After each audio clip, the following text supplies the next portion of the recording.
দিনটা ছিল বিশ্বকর্মা পুজোর দিন। আমি সকাল ৩টের সময় ঘুম থেকে উঠে পড়েছিলাম আর উঠে রেডি হয়ে গেছিলাম, কারণ আজকে আমি আমার মায়ের সাথে কলকাতায় যাব। সপ্তাহে ৪ দিন যে মামাটা মাকে নিতে আসে ভ্যানে করে, সে চলে এসেছিল। আর তারপরে আমরা বেরিয়ে পড়লাম। আর ঠাকুরনগরের এই ফাঁকা রাস্তা দেখতে খুব ভাল লাগে। বছরে ২টো দিনই আমি পাই, এই বিশ্বকর্মা পুজোর দিন আর কালী পুজোর দিনই আমি মায়ের সাথে যাই কলকাতায় মাকে একটু হেল্প করার জন্য।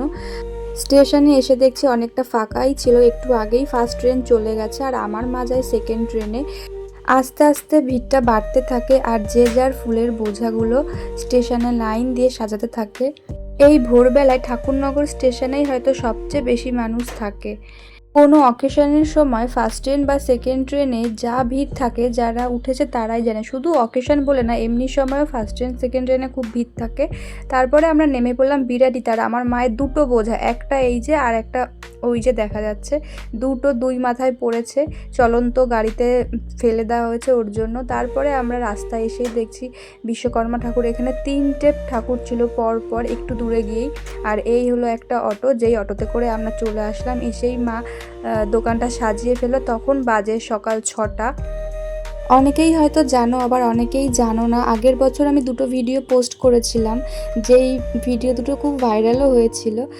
আমি মাকে হেল্প করার জন্য ওই বিশ্বকর্মা পুজো আর কালী পুজোতে মায়ের সাথে আসি। আমাদের ফুটপাতেই একটা ছোট্ট অস্থায়ী দোকান আছে, তো একদমই রাস্তার পাশে। আর এদিকে মায়ের কাস্টমাররা আমাকে খাবার দিয়ে যাচ্ছে। আমি কি এখানে মালা গাঁথতে এসেছি নাকি খাবার খেতে এসেছি নিজেই বুঝতে পারছিলাম না। বিস্কুট থেকে শুরু করে এই মিষ্টি, আরও কত কিছু, আখের রস, চকলেট, তারপরে মা আবার আমাকে খেজুর এনে দিল। আর আমি মালা গাঁথছিলাম আর একটু একটু করে খাচ্ছিলাম। দেখতে দেখতে তখন 1টা বেজে গেছিলো আর খুব গরম লাগছিলো। সেদিনকে ভাবছিলাম মা কতটাই না কষ্ট করে। ছোট ব্যবসা হোক বা বড় ব্যবসা হোক, যে কোনো কাজই হোক না কেন, প্রত্যেকটা কাজেই কষ্ট থাকে। তারপরে আমরা আবার একটু বিরিয়ানি খেয়ে নিয়েছিলাম, সেটা আর ভুলে গেছি দেখাতে। আমরা উঠে পড়লাম ম্যাজিক গাড়িতে। আমার মায়ের দোকানটা হলো বেলঘরিয়া রায়বাজারের একদম সামনে। তো আমরা ডানলপ থেকে একটা ম্যাজিক গাড়িতে উঠে পড়লাম, উঠে চলে আসলাম বেলঘরিয়া স্টেশনে। বেলঘরিয়া থেকে আমাদের আবার লাইন দিতে হলো অটো ধরার জন্য। এখানে লাইন দিতে হয়, কত বড় লাইন দেখেছো। আমরা বেলঘরিয়া থেকে এবার যাব বিরাটিতে। এই যে অটো ধরে নিলাম, এবার সোজা যাব বিরাটিতে। এখানে নেমেই দেখছি অটো স্ট্যান্ডে সুন্দর বিশ্বকর্মা পুজো হয়েছে, সামনে গেলেই আর একটা। তো এইখানে প্রত্যেকটা অটো স্ট্যান্ড, টোটো স্ট্যান্ড, তারপরে ভ্যান, এক একটা বাজারে 3-4টে করে পুজো হচ্ছে। তারপরে আমরা বিরাটি স্টেশনে এসে একটুখানি বসেছিলাম আর ট্রেনের অপেক্ষা করছিলাম। আর আমার মা এমনি সময় এই স্টেশন থেকেই ভাত খায়, তারপরে বাড়ি যায়।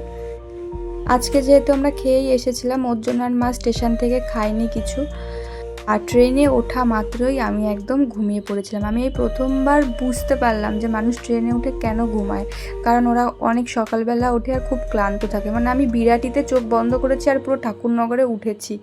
আমার খুব ঘুম পাচ্ছিল, তাই মা আমাকে খাবার দাবার নিয়ে বাড়ি পাঠিয়ে দিল। আর মায়ের ফুল কেনা ছিল, মা বাজারেই ছিল। বাড়ি এসে দেখছি বোন সাইকেলে পুজো দিয়েছে। তো আজকে ভিডিওটা এটুকুই। সবাই ভালো থেকো, সুস্থ থেকো, টাটা।